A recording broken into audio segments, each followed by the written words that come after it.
Ladies and gentlemen, you know the name, you know the voice, you know exactly why I'm here. The Mike Messiah, Phillip Antwine. I'm here to do a special Raw recap, but I don't have Baby Huey, don't have Brandon, don't have Brian. I have the owner and co-founder, or just the founder of Stockton Con and Lodi Con, Mr. Mike Miller. Mike, how you doing, bud?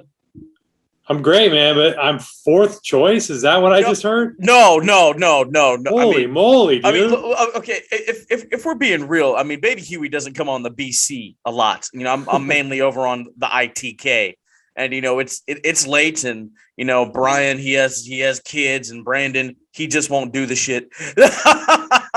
So I'm like, you know what? Let me talk to Mike. I haven't talked to him in a little bit. I mean, we saw each other at West Coast Pro for briefly, but I'm like, I haven't done a podcast with Mike, so let's see Yeah. what's up. Yeah, man, it's great to be here. Thanks for having me back. It has been a bit.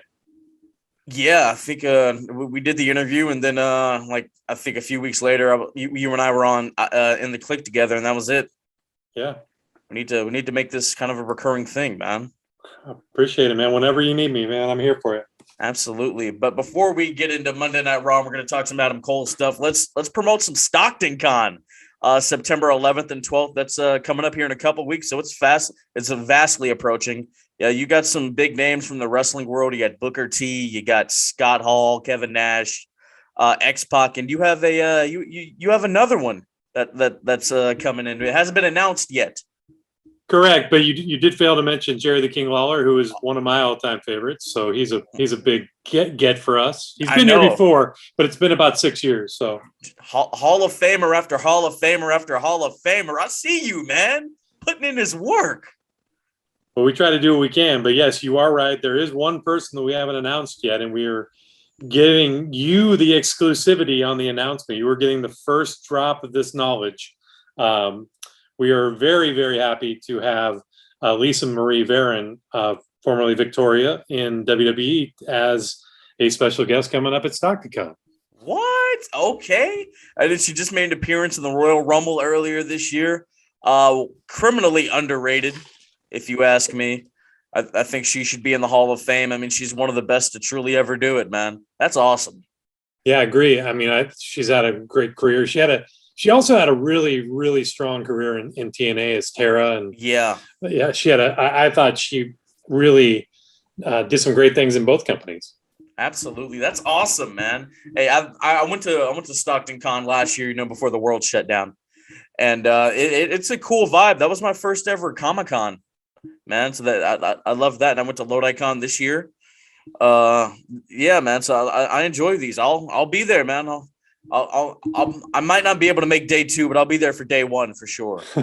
Great, man. It's a family event. We have a lot of different comic creators and vendors that are selling all sorts of things that get you a chance to get back to your childhood a little bit. And it's just we like to do it as a fun, safe family event. Absolutely. Speaking of vendors, a good buddy of mine, West Coast Design, will be in the building on both days. I'm excited to go see him and chop it up with him. I was hanging out with him at Lodi Con, man. He has a lot of cool stuff. Oh yeah, he does a real great job of everything that he does, and and he's out there supporting independent wrestling. I mean, you can see in some of his shirts and some of the things that he's done. I mean, he's really just out there helping. Yeah, man, made championships for a lot of the companies out here in the Bay, so he's doing the damn thing. Let's jump right into it. So Adam Cole apparently signed another extension through Friday of this week, and he took the big L to Kyle O'Reilly at TakeOver 36 in the Undisputed finale. And the rumors are speculating, man. I mean, Cole has stated his Twitch isn't going anywhere, and people think, oh, he's gonna go somewhere else because I guess people on the main roster, they're not allowed to have third-party platforms such as Twitch and other things like that. But you told me that he's going to be on an action figure reveal video coming up pretty soon. So on Thursday, they talked about Johnny Gargano and Adam Cole will be hosting a Mattel product reveal for future action figures and toys. So it's just one of those things where who knows what Adam Cole is going to be doing. He puts over Kyle O'Reilly, and they that could kind of seemingly ends maybe his run in NXT. So maybe he goes to AEW eventually. Maybe he goes to SmackDown. Maybe he goes to Raw. Who knows? Okay. But I mean, I think the bottom line for me is if you're doing a reveal about future things in your company, maybe maybe you put Gargano with somebody else. Yeah, that's true. Maybe this is like their last ditch effort to kind of get him to put pen to paper on a new deal. I mean, we have seen WWE give people the grand send off, a la Dean Ambrose, who then left and showed up in AEW on their first show as John Moxley. So, I mean, I don't know, man. It's interesting because I mean AEW, they have a stacked roster. Like, they just got CM Punk, and if the rumor is Daniel Bryan's coming pretty soon, and if Adam Cole were to walk in the door, also, it just helps legitimize that company. True, but it's also you look at it from Adam Cole's standpoint. I mean, I don't know anything really about what's on his mind, but it's like, what are you going to do? Like, if you go into to AEW right now, that roster, like you just mentioned, is stacked. So, where do you slot in? They're already, there's already like, I think about 80 to 90 people, maybe something around there. Yeah, like 70 of them alone are like men. So the roster's stacked. It boils down to this. I said this on the podcast a few weeks ago. What do you want a main event, WrestleMania or Double or Nothing? Yeah. I mean, Adam Cole, like he's so good in the ring. Like he said in that promo with Karrion Kross, what makes him special? They ring the freaking bell. You can't deny his charisma. You can't deny what he does in the ring. The guy is nice in between those ropes in that squared circle. So if I were him, I'd make the smarter choice and stick with WWE and go to SmackDown or something, man. Tear it up with Nakamura and guys like Big E and Apollo. Mixed in the IC title scene, then eventually move up and have like maybe a month or two program with Reigns. You know what I mean? Yeah, I mean, there's so many different possibilities now, though, too. Obviously with Britt Baker and AEW, that's a selling point, maybe, right? Yeah, it is. And I mean, maybe he wants to work other places. Like we never saw him in Impact, and AEW has a relationship with them, so maybe that's something that interests him as well. Yeah, I mean, I think the great thing about wrestling right now is there's so many different opportunities for people, and whether it's NWA, ROH, Game Changer. I mean, to All Pro Wrestling West Coast, and FSW in Vegas, and NWA. Like, I mean, there's so much. Even New Japan's got a really big American presence and it's in LA. Yeah, I mean, or he could maybe MLW. That's not a company that people throw around a lot. He could be kind of the really big fish in a medium-sized pond. Sure.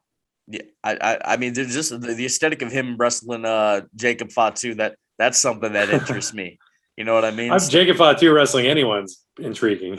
Yeah, hey, he just tore it up with Robert Martyr at a GSW Global Festival last weekend, man.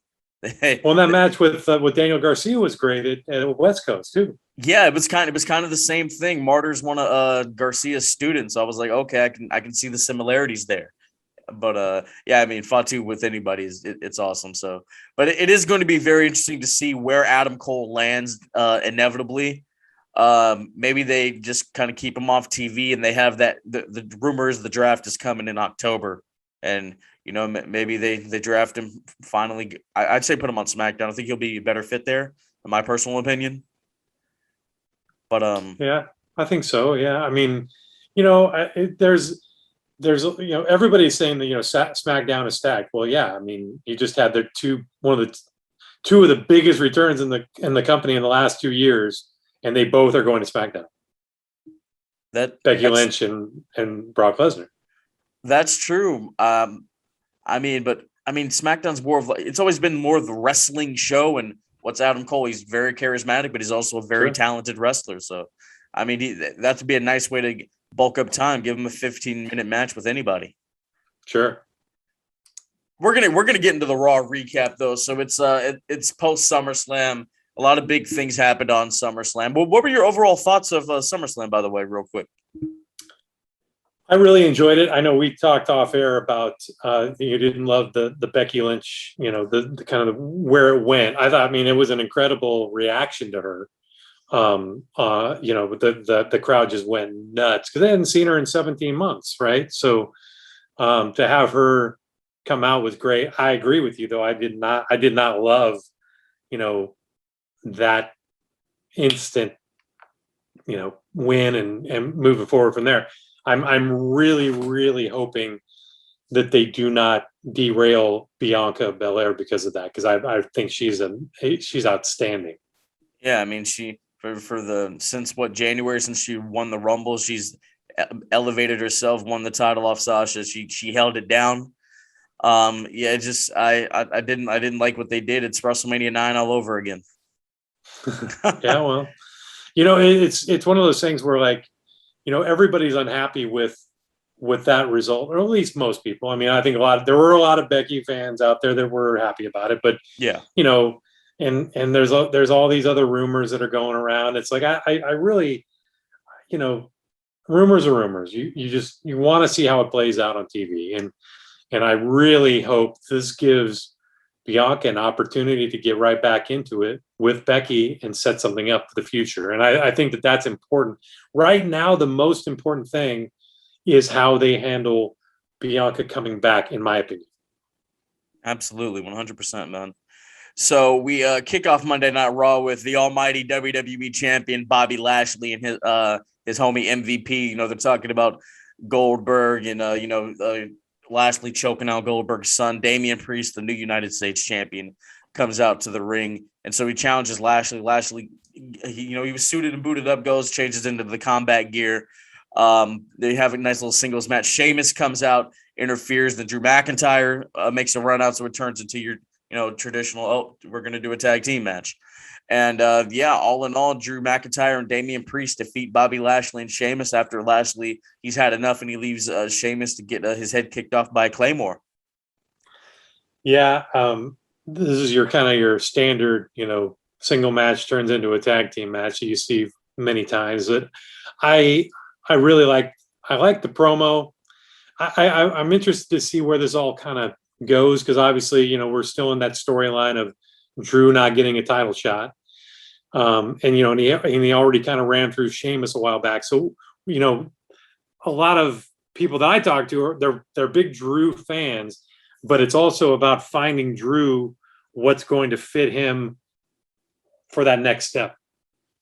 Yeah, I mean, he needs to be away from the title for a very long time. So, Lashley having it that actually helps him, because I mean, he's done with gender, so it is just a matter of finding what else Drew can do in the meantime. But after the match, Sheamus confronts Lashley, and they tease that. I'm not opposed to it. I mean, Sheamus, very underrated. Like, he's nice in the ring too, and that would just be a hoss fight. I'm down. Yeah, definitely transitioning, and this is kind of one of those things that you see that's a kind of a standard booking protocol where the guy loses the title at the pay-per-view, and then next thing you know, he's kind of elevated into that next program, because he did a really nice job with the title. Yeah, and dropping it to Damian Priest is, he's no slouch either. So, and they've been kind of building him. So, like, I'm not sure if he's where he needs to be at, if that makes sense. Like, okay. I think he's gotten a lot better than when he came in. I just, this could be a big thing for him to see how he does with the title. Absolutely. It's either going to make him or break him. And I feel like the mid-card titles are starting to go back to how they used to be, to where you hold on to it for some time and then you drop it and then you instantly get elevated into the lower main event, or even just the traditional main event, like it was back in the day with the IC and how the US title was in the NWA, and etc. So, I mean, if what Extreme Rules is coming up, if we do Lashley and Sheamus just for that one pay-per-view, why not? Make it a Falls Count Anywhere. Let them beat the hell out of each other. I'm fine with that. Right. And obviously there's more to the Goldberg story too. Yes. The rumor is Lashley and Goldberg inside Saudi, which I mean, that's interesting, but there's also the thing, Goldberg's never lost at those events, and that kind of scares me a little bit. Yeah, that's true. That's a very good point. But It's at this point in his career, it's almost like he kind of is a transitional champion in a way. He won the title in Saudi Arabia, and then he lost it on, I think, either the next pay-per-view or shortly thereafter. Yeah, absolutely. Charlotte Flair cuts a promo. She talks about how she's the 12-time women's champion. I thoroughly enjoyed this, man. I mean, Charlotte, she's one of the best to ever do it, man. Me and Brian on the show, like we put her over so just hard because she's great. You can't deny it. She's genetically superior. Her father has the most world titles in history. Now she has the most women's world championships in history. It couldn't have rid itself any better. What'd you think of the whole Nikki A.S.H thing in her time as champion? And then what are your thoughts on Charlotte racking up 12? I feel like the Nikki A.S.H stuff it felt like it was a real nice hot shot, kind of like quick. It kind of happened quick, right? Like, I mean, she got the money in the bank and then cashed in right away and won it. And then it's like, now we're 2 months later and it's already gone. So like, I think again, I talk about this a lot, and you maybe are like, Mike, can you think of something else to say? But like, it's like, what happens when you lose that title? Like, what do you do to maintain your aura? And that's the key for her right now. Now, obviously, she's going to get a rematch at some point. She tagged with, I know you're going to get to it, but she tagged with Rhea Ripley on this show. So like, I don't know, there were some boos for her at SummerSlam. I mean, I don't know. I mean, what is her character to you right now? Let's talk about the boos real quick. People, they booed it, but then when they found out it was her idea, they kind of just like, they didn't really react, if that makes sense. They're just like, oh, okay, this is her idea. We're not going to boo it because we thought Vince made this stupid thing. I don't know what to think of it. It's basically if Hurricane won the title back in the day, which I think that would have been a bigger deal because he was over like Rover. But I honestly just find a way to go back to insane Nikki Cross. Because I don't see how you can play this up in the long term. Sure, you can sell the costume and make some nice little merch money with masks and capes and whatnot. But other than that, like, what's she really there for? She's not going to really have a prominent spot on the card. I mean, as long as she's that character, she may never hold the title again. No, I can see her going on a losing streak and then going back to that twisted Nikki Cross character and then possibly regaining the championship and running roughshod over the division. But then if she goes back to that twisted character on Raw, you're going to have two twisted characters in her and Alexa Bliss. Sure. Yeah. And I mean, what's your take on Alexa Bliss? Because obviously she's kind of like the next in line, maybe. I mean, she hasn't held the title in like 3 years, I think. So, I mean, and this version of her, that intrigues me. I you know what? And Charlotte just got it back, so I need Charlotte to have a long run with it. So at some point in time, I think Alexa will, like, she'll go up against Charlotte and lose. But I think at some point in time down the line, Alexa Bliss, as this current incarnation of herself, needs to be champion on either Raw or SmackDown. Maybe go over to SmackDown to freshen things up. Possibly, yeah. I mean, because we're talking about evolution of characters and kind of where they end up, right? So if we're looking at the evolution of Alexa Bliss, this whole thing came out of the Bray Wyatt as the Fiend, right? So like, is this, at what point does this kind of wear off? And I mean, I'm going to be honest with you. I mean, I know some people love it. I'm not a big fan of the doll. The doll is cringy. But yeah, I mean, it's just one of those things where, because she was I love the other Alexa Bliss character. And before she became this, the playground, the kind of the evil Alexa Bliss. And so like, there's definitely something to it, but like, kind of the possession of people, and you're kind of getting into Papa Shango territory, and like, I don't know. I mean, waiting to see where it goes. I mean, I could definitely see her having some good matches with Charlotte. That's true. Because I mean, I keep saying people are underrated. Alexa's kind of underrated. She doesn't really get her just due for how good she actually is inside of the ring.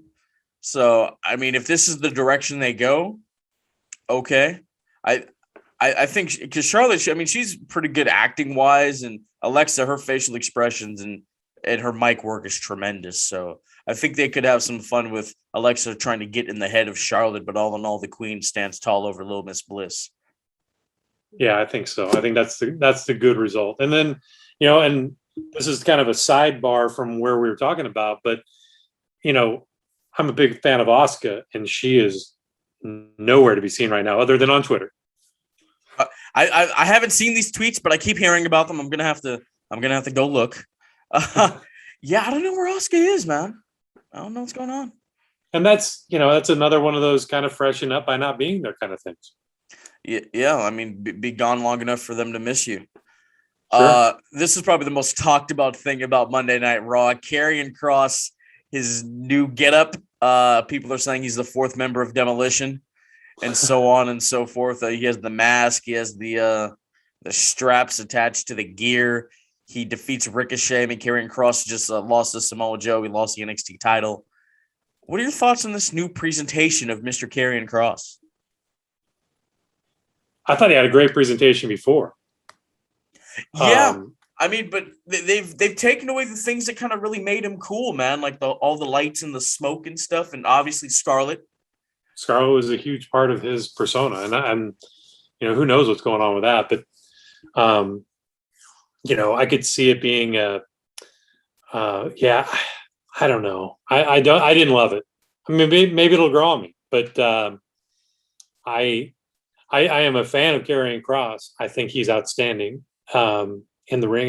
He's kind of your prototypical WWE kind of guy that is kind of fits that mold, right? Yeah, he does. He does wrestle the traditional WWE style, but I guess his character is that he hits harder than others, so he'll wrestle this style a little harder, if that makes sense. Without Scarlett, man, I feel like he's truly lost the stuff that makes him special. Yeah, that the Fall and Pray, the song and everything that persona when he came out at NXT, I thought was outstanding. And you kind of there's a little bit of a loss there in this this helmet stuff. Yeah. I mean, that's just how wrestling fans are. I mean, they tripped over Jeff Hardy beating him on his first night, and they already don't care about that anymore. So right. They won't care about this in a couple weeks. It was the main event of the show, but Matt Riddle defeats AJ Styles, RK Bro, celebrating their tag team championship win. AJ and Omos come out there. AJ cuts a nice little promo, and Riddle and AJ they have a really good match. I mean, AJ, he can have a good match with anybody. He can wrestle a broomstick and it'll be 4.5 stars. So I mean, what are your thoughts on RK Bro and them winning the tag team championships? Are they the new Team Hell No? They are super over. I mean, fans love them. I mean, that they are there for that. And I honestly, I think that they play off each other well. I mean, having Randy as a straight man is perfect, and Riddle's just goofy enough to make it work. And I mean, obviously, who knows if it's going to be, Royal Rumble or WrestleMania or whatever it is. But I mean, a few months as RK Bro champions, and then the inevitable split because Randy can't be trusted to be partners with anybody for a long term. Yeah, I think whenever they lose the titles, that I think that night or after that moment, Randy will just RKO Riddle, and they'll go in to have a big singles match. Maybe we're in August. I could see them having that singles match at probably like the Royal Rumble or something. Yeah, I mean, but it all depends on how far you get out. If they don't have it there, then I mean maybe at WrestleMania, or it could start a Royal Rumble and go Yeah, through. I could see Riddle like eliminating Randy in the Rumble. Every man for himself, bro. You know, Yeah. something corny like that. The last thing I want to touch on from Monday Night Raw, they did Moist TV. John Morrison had Logan Paul on there, and Miz comes out there. He's upset he wasn't a guest on the show, and so Miz has a match with Xavier Woods. Johnny Drip Drip with all the gimmicks and all the water. You know, Miz is slipping all over the place. John Morrison's causing distractions from the ref. All in all, Woods gets the win, and Miz, you know, he attacks. Miz can't be trusted either.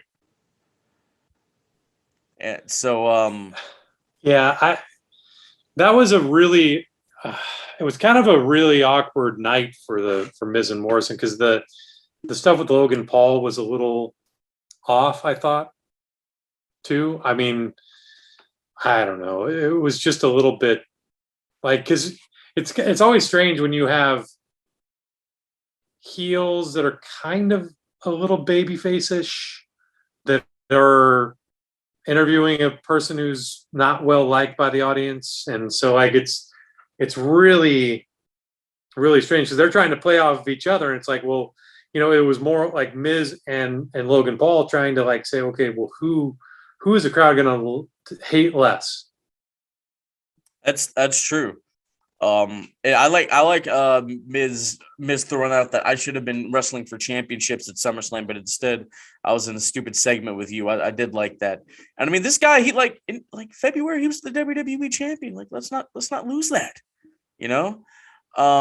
Maybe they can, because they had that feud back in the day when Miz was champion. I don't know, maybe we get a more serious side of John Morrison, and it finally elevates him, and maybe he could become a serious contender for Bobby Lashley at some point in time, just kind of like a traditional contender, because they do that. They like to have different people wrestle the champion for all the different pay-per-views every month. True. I think Morrison is ridiculously good. I mean, and you know, he proved that on Lucha Underground. I mean, even in his first WWE run, I was honestly a little surprised when he came back that he went right in with Miz, like basically went right back into the old days, you know. But I mean, I think it worked, you know, for the point in time. But once they started doing this drip stick stuff, it was just like, all right, it's we've kind of run our course. And I think their whole drip stick thing was trying to get them to kind of rejuvenate them, because they'd been running with each other for a long time. Yeah. But hey, man, I mean, Morrison was the truth in Lucha Underground. He did his thing in Impact as Johnny Impact, and he did some stuff in AAA, which was really cool. So yeah, I mean, hopefully this oh Jesus, that's my email. Hopefully this elevates him into probably U.S. or even World Championship contention. Right, But, and I think with Morrison came back almost 2 years ago. yes, And they came back and they won the titles. So like, I mean, I love Morrison. I'm a huge Morrison fan, and I, you know, I like Miz too, but I'm a really big fan of Morrison, and I really want to see him excel, you know, in a singles situation. So hopefully, you know, they can get through this Miz Morrison stuff, and then maybe Johnny can get it going on his own. yeah, they need to. The draft will help them. They'll need to be separated, because when originally back in the day when Morrison got drafted to SmackDown, he was holding his own in IC and world title matches with the likes of Rey Mysterio and Jeff Hardy. So I think that'll be something very interesting. Mike, was there anything else from Monday Night Raw that stood out to you that you want to touch on, or is that it? Well, I think that you know, we talked about the kind of the angle with Riddle and AJ Styles and Omos and stuff. Yeah. But I think I thought that was a great match. That was the main event of Raw. I mean, I thought that was an outstanding singles match. I thought, man, I'm using outstanding a lot tonight. It was a great singles match. Riddle getting the win over AJ Styles. It was phenomenal. Yeah, I mean, AJ can do no wrong in there, man. And he's busting out stuff that he was doing back like during the X Division days. I'm like, okay, AJ still got it, man. He still got a lot left in the tank. I'm excited. I'm excited to see what they do. And I'm just waiting on because I don't know. How long do you think they keep AJ and Omos together? Like Omos, he's not ready to leave. Right. You know? That's a great question, because I think because Omos has not been pinned, and they can't even get an RKO on it. I thought that the ultimate goal with that is to, neither of them can RKO him, right? So I think at some point it's going to be a double RKO in the rematch. I think. I mean, that's at least where I would maybe go with it. I mean, Riddle, he's pretty agile. Maybe he gets that huge bicycle knee on Omos, and that leads to Randy hitting probably the biggest RKO he's ever hit. Maybe, yeah. And for the 1, 2, 3. But I'm enjoying RK Bro, so I think that's something that I hope sticks around for a while. Yeah, I've been very critical of Matt Riddle in past recordings, but I'm finally coming around to it. I'll say that. And the eventual AJ versus Omos match is going to be that's going to be a very unique aesthetic. I'll say.